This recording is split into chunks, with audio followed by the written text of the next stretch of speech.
Hi, I'm Gail Sokol, and on today's show, we're going to be talking about the 12 Steps to Yeast Bread, a series, part 3. Welcome to Baking Radio. Learn the art and science of baking with author, educator, and award-winning chef, Gail Sokol. Whether you've been baking your whole life or you're brand new to the world of baking and you're looking to build your confidence and learn new skills in the kitchen, you're in the right place. This is Baking Radio.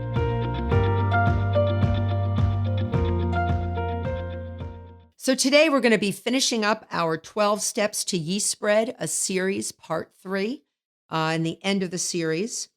So let's sum up and tell you what we've done thus far in our previous 2 shows. So we've been discussing the 12 steps to yeast bread, whatever that bread may be. We have scaled or measured the ingredients. We've mixed the ingredients to a smooth and elastic dough.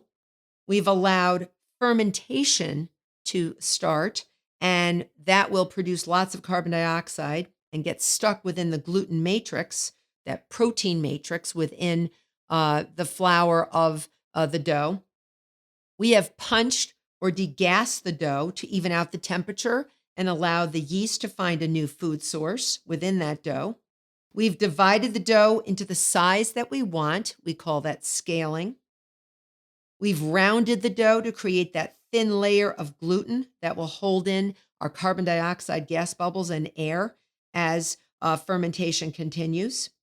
We have given the dough a short benching or a rest, much like an athlete. And we have make up or panned and formed the dough, my most fun step as far as I'm concerned. And then we've given it one last rising known as proofing. So this is the last final rise before baking. So step 10, this is where we are right now, is baking. We are actually here. We're ready to put this thing in the oven, but not so fast. We have to discuss a few things. We have to discuss whether we want to put a wash on our bread. A wash? What do you mean by a wash? Well, I mean a wash like an egg wash. Do we want to brush something on the top of our dough? What will that do for our dough? And what will that do ultimately for the bread that you're making? It will do a lot, actually. So you all probably are familiar with an egg wash. Egg washes and other brushed-on washes can actually give the final bread a nice burnished brown crust, a shiny exterior, and it will prevent the dough from drying out while it's baking. So it's very much, think about a potter who's glazing a pot before it goes into the kiln. It's sort of like that. It gives it sort of a nice finish, a nice glaze. Washes can also be used as glue to help seeds or nuts adhere to the top of the dough. So this is always a good thing to use as well. And washes can be anything from the entire egg, so the egg white and egg yolk, that you would just, whisk together or fork together a little and beat that up lightly. Egg whites alone or just egg yolks. And if you have a lot more egg yolks, you will actually give a darker, browner surface to your bread. It gives a beautiful brown finish. I use it on my challah and brioche doughs all the time. Milk can be a nice wash. I do that in some of my other types of doughs. Cream, butter, or even a paste made with starch and water, believe it or not. Not all breads need a wash or have a wash. So it's important to know that. Pizzas obviously don't have a wash, maybe a little drizzle of olive oil before they hit the oven, but for the most part, they don't have a wash. Hearth breads, like sourdough that you would bake on a pizza stone, usually are not washed, but they are exposed to steam. Some ovens can actually exude steam from the inside. Some home chefs may have that. You may have that at home yourself. I know I do not. So I spritz my oven with some water before I put my hearth bread in the oven. And this allows the dough to remain soft on its surface for a longer period of time before it hardens and develops a final crust. A coffee cake, for instance, like a yeasted coffee cake, may have nuts sprinkled on the top. And dinner rolls can have poppy seeds or mixed seeds sprinkled on top as well. So they may have a wash, but not steam. So if you do want to wash, you want to apply it with a pastry brush. And you'd need to probably find a pastry brush. And all kitchen supply stores, even the grocery store, will probably have one for you. And I'm very picky with my pastry brushes. And you want to apply the brush, not like you're painting your house or an outside fence. You want to have a very light hand. So make sure you do it very, very carefully and lightly, or you're going to end up with an eggy top to your bread, and we don't want that. So step 10, we're actually going into the oven. This is the baking process. So now that we've made some decisions about whether we want to egg wash or milk wash or cream wash, we've made our decision. Our bread is now going into the oven. The oven should be preheated, and you want to make sure that if your oven has to beep or do whatever it is to tell you that it's at temperature, make sure that it has done so. Do not put bread into an oven that has not been preheated. Now, if I preheat a pizza stone for my hearth bread, I give that about an hour so that that stone heats up thoroughly. And I usually put my oven on 550 degrees Fahrenheit or even 500 degrees Fahrenheit, even if I lower it a little bit when I put the bread in. And that's for a hearth bread. That's different. So we're putting our bread in the oven, and let's explore as if we were inside that bread dough. What exactly is happening? So let's figure it out. So the first thing is the carbon dioxide gas bubbles that have been trapped throughout this dough. You're going to see that your braid or your whatever you're making, your coffee cake has risen, and the dough is expanded. And under pressure, the carbon dioxide bubbles, the air bubbles under pressure stuck inside that dough are going to push up on the dough above it, on the side of it, and below it from the heat of the oven, because trapped gases expand. Science, okay, a little more baking science. And any moisture in the dough will turn to steam. That too will begin to push up and out on the dough, and that also will make it rise. This will all work together. These all work as team players to create that beautiful baked good for you. Now, this rising of the dough in the beginning, usually there's a really incredible rising, is known as oven spring. And it only happens if you leave your oven door closed. Don't keep opening the oven. If you have a little window, you can peek and put the oven light on, but do not open the window, the door of that oven. You will decrease the temperature and your bread may not rise properly, especially within the first 5 to 15 minutes. Don't open the oven. So once the temperature climbs to 140 degrees, remember, even if your oven's at 500 or 375 or whatever your baked good is baking at, your yeast bread, remember, the dough doesn't reach that temperature instantaneously. It takes time, right? So once the temperature climbs to about 140 degrees, maybe 138, our beautiful yeast, that is known as the death point of yeast, between 138 and 140, and they're going to kick the bucket, okay? Sorry, fellas. We have raised you. We have encouraged your growth and replication only to eat you. So they've given their lives to make this wonderful yeast bread for you. So this is where they start dying off. The gluten within the dough will start to firm up. Remember, what is gluten? It's a protein matrix. What does protein do? Think of an egg cooking on a frying pan on top of the stove. It coagulates, right? It firms up. So there is known as the coagulation of proteins. The gluten will firm up, all right? Next, there are starches within this flour as well as protein. So the starches are going to absorb any available moisture, water, milk, whatever's in that dough, and it's going to swell. Starches swell. They also become firm. They will also create structure for the bread. This is known as gelatinization of starches. Sort of cool. There's a lot of science going on here. Any moisture on the surface of the dough will combine with any sugars from the broken down starches in the flour and even proteins in the flour as well.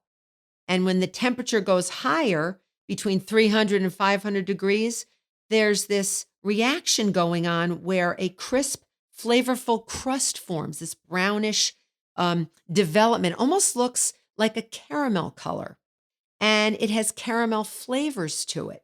This chemical reaction is known as the Mired reaction. And I'm going to spell it for you because it's named after a French chemist named Dr. Maillard, Maillard, Dr. Maillard. Don't know his first name, but he is amazing because he observed this particular reaction happening in breads. It can happen on many other things as well. The delicious smells start coming out of your oven. You can smell fresh bread.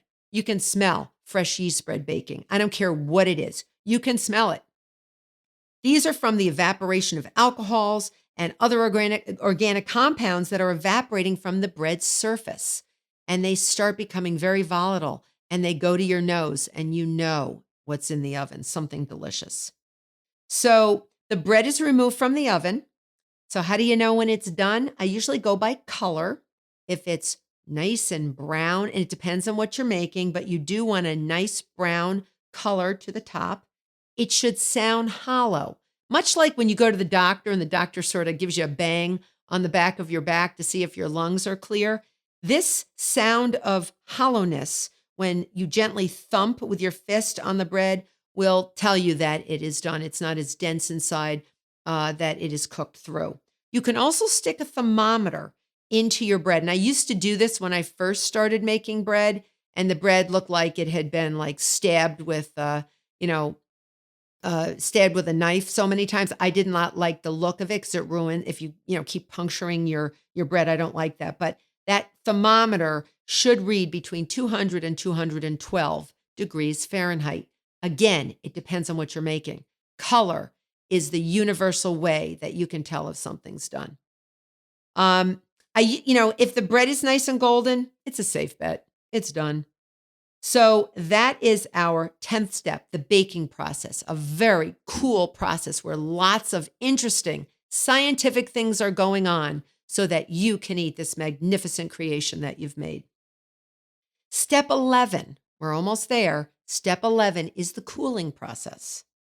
So you want to allow your bread to cool on a cooling rack if possible. And the rack allows air to circulate all the way around 360 degrees all around your finished bread. If it's in a loaf pan, I usually leave it in the loaf pan for about 10 minutes, and then I take it out. Obviously, you're going to use, kitchen towels or something, or a hot mitt to make sure you don't burn yourself.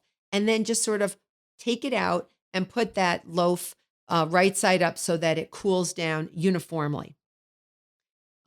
So you don't want to eat the bread, whatever it is, when it's super hot. It will be gummy. If you ever cut into a yeast bread after it's done, like a French bread or Italian bread or a white bread or a whole wheat bread, it will look gummy and raw inside. Make sure it is at least barely warm. All right, go by that. And at this point, there will be some evaporation of volatile alcohols. Remember, fermentation did produce alcohol, right? We didn't use it or harness it, but it did. So they're volatile. They're going off into the environment and into the air and other organic compounds as well. So this is what actually, helps you smell this beautiful, beautiful bread. So you want that evaporation to occur. And the last step is storing your bread. Now, you may think, well, I made it. I don't want to listen to storing. That's sort of, ridiculous. Storing can be the most important step of bread making. So how you store your yeast bread is so important to maintaining its quality. The general rule of thumb, if you're not going to eat a hard crusted bread, think Italian bread, French bread, some sort of a artisan loaf like a sourdough, within 8 hours, if you're not going to eat it within 8 hours, you really should freeze it, okay, and store it. If you're going to eat it within 8 hours, you don't have to do anything with it. You don't even have to cover it, all right? Never refrigerate your yeast breads. I find that they become ruined. Their texture becomes ruined. Their crust becomes ruined by refrigeration. But the one thing we want to do, we want to prevent staling. Staling can be the enemy of a yeast spread. And some people call me the queen of freezing, and I will tell you why. You want to freeze your bread if you're not going to eat it within 8 hours, like we said before. So to freeze it, how do you go about freezing your bread?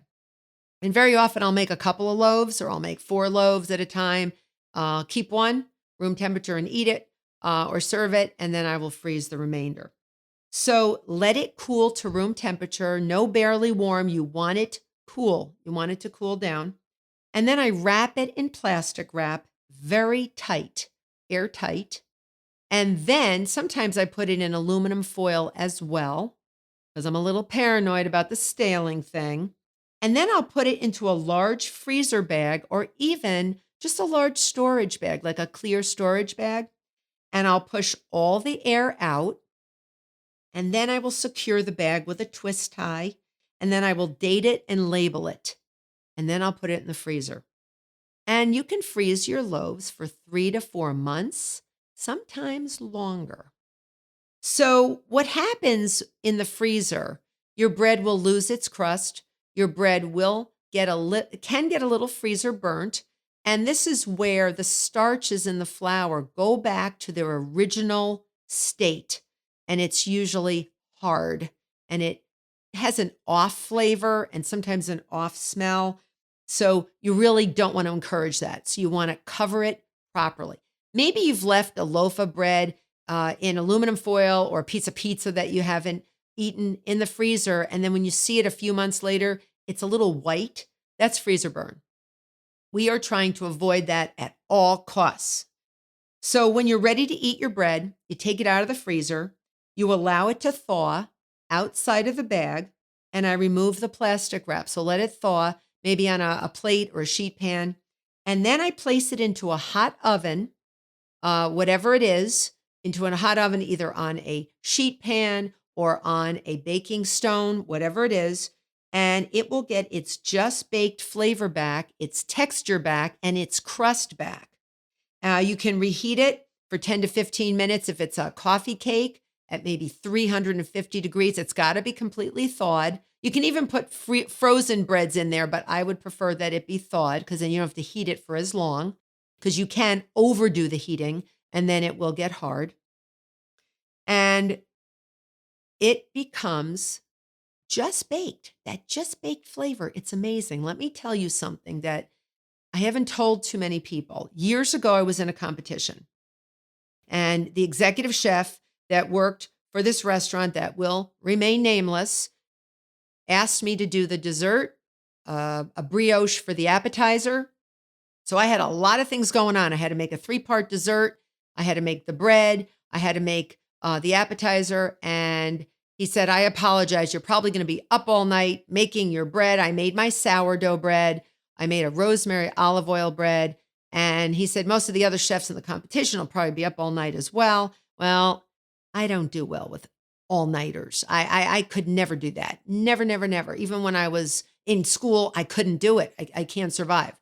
So I said, forget that. So I made the bread about 3 or 4 weeks beforehand. Remember, you didn't hear it from me. I took it out of the oven. I made like 4 loaves, took it out of the oven, wrapped each one, did it just the way I told you before, put it in the freezer, and thawed out 2 loaves, because we needed 2 loaves for the competition. It was held in a local hotel. Brought the loaves to the hotel, threw them on the rack. I didn't even have a sheet pan. Threw them on the rack of the oven that I preheated to like 450. Took it out of the oven, cut it, gave it to the judges. It won first place. I was like, oh my goodness, I am the queen of freezing. And these other chefs were like, you must have been up all night. We were up all night making our breads. And I'm like, oh yeah, I was up all night long. I'm exhausted. And it won first place. It won a gold medal. So that to me was really, really cool. So here you have the 12 steps to yeast bread. Like I said, not all recipes have them, but they are there for you to understand what each step involves. And you may be reading a recipe you don't understand. Now you know why you're doing what they're asking you to do. So if you've enjoyed the episode today, hit the subscribe button. And if you'd like to leave a review, I would greatly appreciate it. If you haven't yet picked up a copy of my most recent book, Baking with Success, it's available on Amazon and in bookshops worldwide. If you have any questions at all, head on over to bakingradio.com and leave me a message. I would love to answer some of your questions on air. And on the next show, we're going to be plating your desserts.